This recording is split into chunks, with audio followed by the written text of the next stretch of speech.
look who landed on deck. Oh, I didn't kill him properly. I'll do that in a second. But yeah, normally I don't eat flying fish, but it's a big one, like 30 centimetres or something. So I'll cook him for breakfast. Oh, he doesn't like the sound of that. I don't know what I'll have it with, but there's some good meat on that. A squall just passed us. We were hitting 6.5 knots quite frequently. Back down to 5.5 now. So yeah.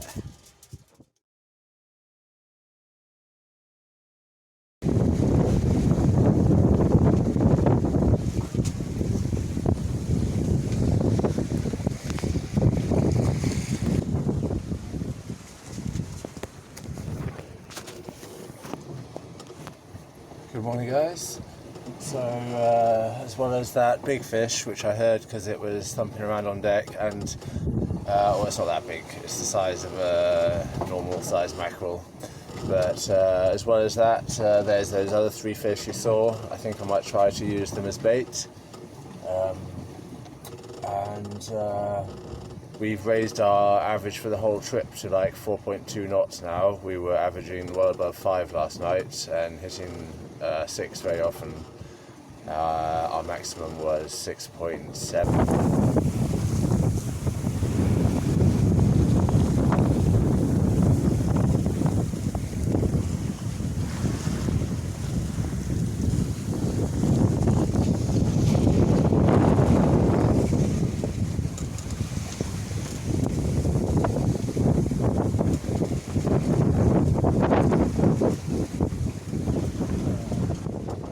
Slept most of last night pretty well. Well, you know, like that's true, but it was all in 1 or 2 hour bits.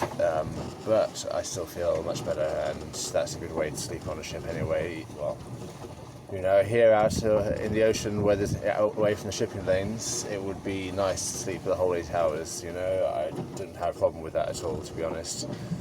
But it's good still to get up and check, and there's probably something that wakes me up to check, and yeah, but I still feel rested. That's the important thing. Not sure I feel up to this fish, but I should eat something, and so yeah, I could just have some cereal. I don't know.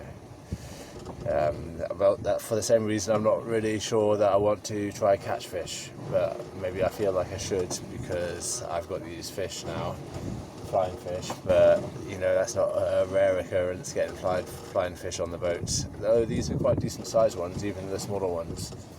So, although that big one's quite a monster. But yeah, the point is that I don't know if I'm going to be up for eating like 5 kilos of fish in 1 or 2 days if I catch one today. So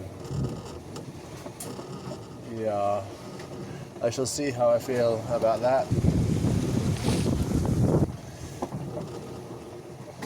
But yeah, nothing really to report.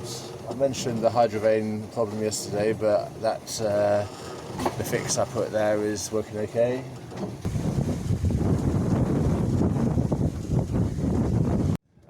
Yeah, a bolt came loose of the autopilot. It's one of the ones. I really can't be asked to go over there and show you right now. It's a bit rocky. But I managed to fix it. Now that I'm aware of the problem, I'm checking on it regularly. I had to get put a replacement bolt in, and I haven't.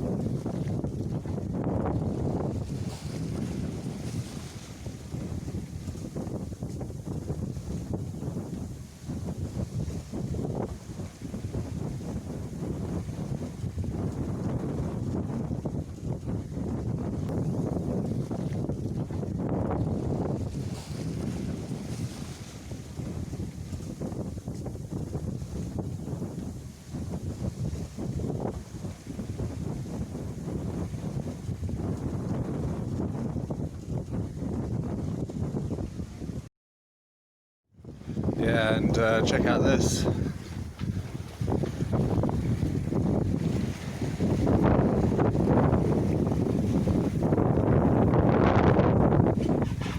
There's the scales. that fishy. Well, I guess he made it into the water again. But yeah, and quite a big one from the scales. I had a bad day.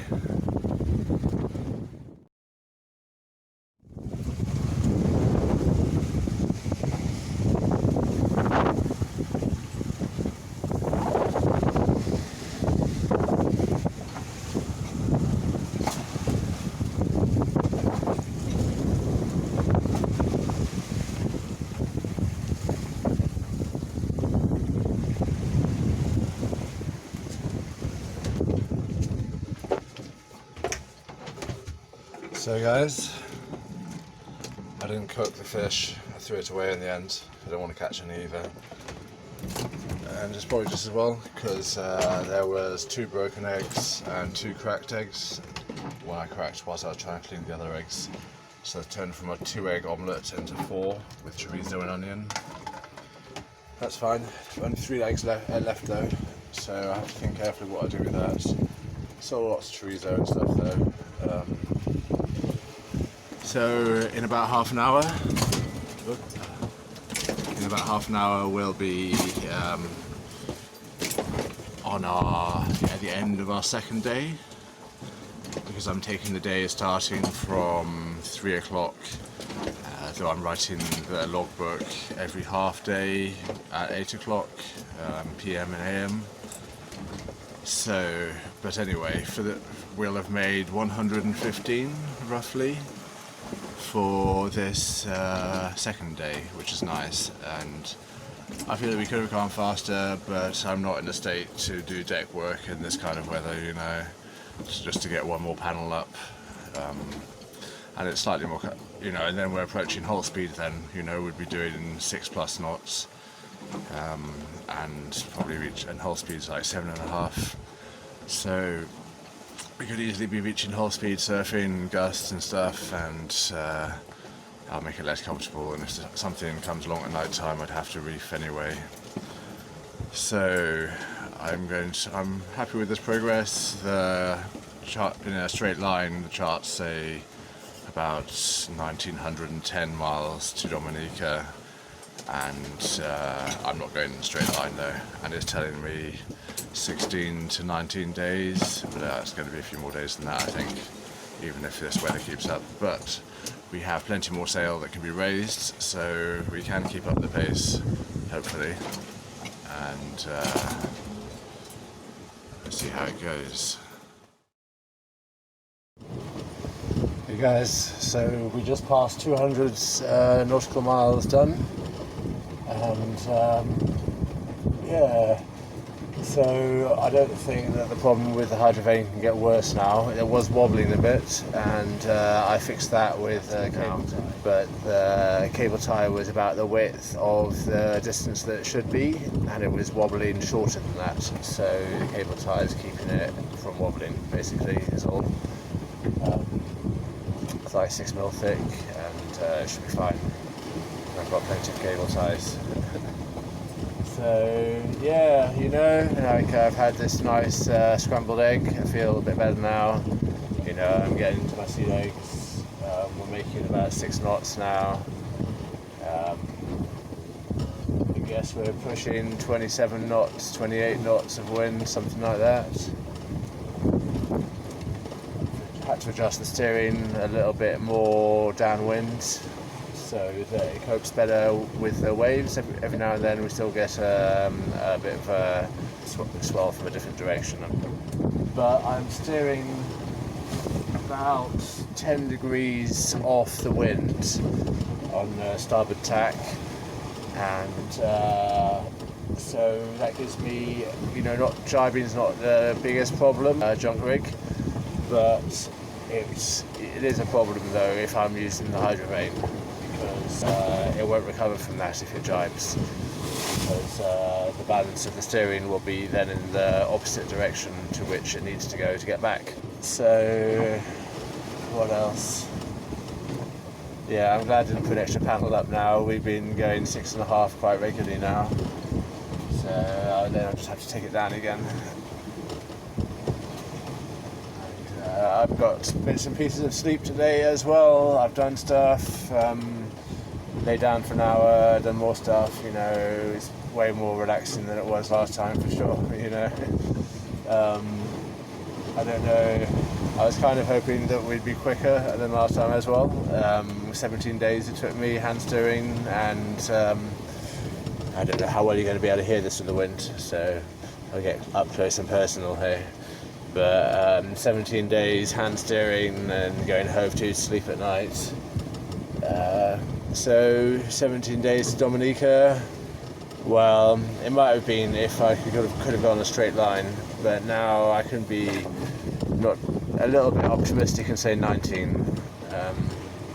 So let's see how that goes. But yeah, okay. Well, so yeah, 200 miles, another 20 miles, and we'll be 10% of the way there. And obviously we're a little bit slow on the first day, but our average is up to 4.4 knots now, so all is good. So I don't think that the problem with the Hydrovane can get worse now. Fucking hell. Right after well, 5 minutes after I finished talking to you on the last video, the bracket for the Hydrovane, the bottom bracket came loose.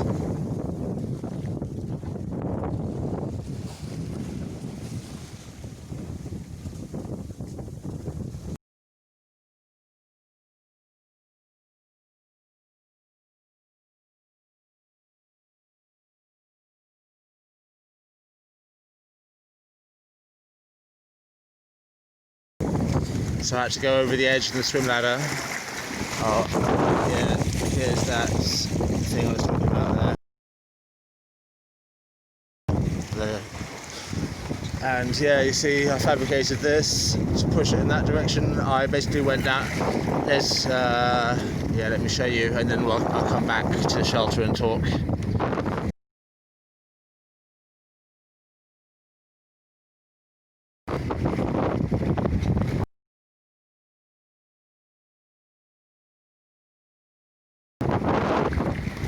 Yeah, you know, I even noticed it wobbling a little bit, and I thought, I checked all the mounting brackets where it's mounted to the hull, and all of them were good, you know, so I was like, oh, okay, maybe it's just like, you know, flexing a little bit. But no, that bottom bracket, the bracket that attaches to the shaft, popped out of the tube that attaches to the hull bracket, and it was also not quite in the line anymore. I don't know, so I had to knock it up. Obviously, I'm wearing my harness and everything, and that swim ladder's not that strong actually for these kind of conditions, for doing this kind of thing in that kind of conditions. But yeah, and also the backing bracket on the bottom. The previous owner had put these round-headed with their hex insert head bolts. But there's a nesting place there for a hex head to go, which will stop the head of the bolt turning, which basically means you can tighten and untighten the nut with only one hand, which I wasn't able to do. So, but fortunately a hammer works. Or I could have removed the whole thing. I'm not sure how feasible in this weather it would have been to remove the rudder, so removing the whole thing would have been a whole mission unto itself. Yeah, you know, I whacked the electrical autopilot on. That's the first time it's been tested at sea, and it worked okay. And Hydrovane, you going to do your job? I'll be over steering. I think we're cool. Yeah, sorry. So, yeah, that was a bit of excitement. Fortunately, in the daytime. I imagine at night time, you know. I guess I would have just lashed it into place as best as I could, and then put the electric autopilot on. And then if I ran out of power, I would have had to hand steer until morning and then try to fix it. But that would have been, well, not 10 times worse, but maybe 10 times worse. Yeah, if we're going to quantify these things. So that piece of wood is going to stop it from moving, the top part moving this way, which means the bottom part can't move that way. So yeah, I think that's pretty good. Should last. Yeah. I've got to keep an eye on it. It's not a huge mess. I'm wearing my saltwater clothes, which I only got salty up to the knees on, and I just rinse those off. I'll wear them until they're dry, maybe rinse myself off, put on my clean, comfy evening clothes, and carry on like nothing happened. So I've got the Hydrovane and the water helm working together. I'll see how it does for power. It's been quite cloudy the last couple of days, as you've seen, and but I've hardly been using any as well, so I think we're pretty much full on battery. So yeah, it's getting towards night time now. 215 or so nautical miles. It's quite an eventful day, unfortunately. We don't like eventful, we like boring. But hopefully I've fixed the issues that occurred today. I'm pretty sure I have. The piece of wood only has to be strong in compression. I cut a notch into it to keep it in place.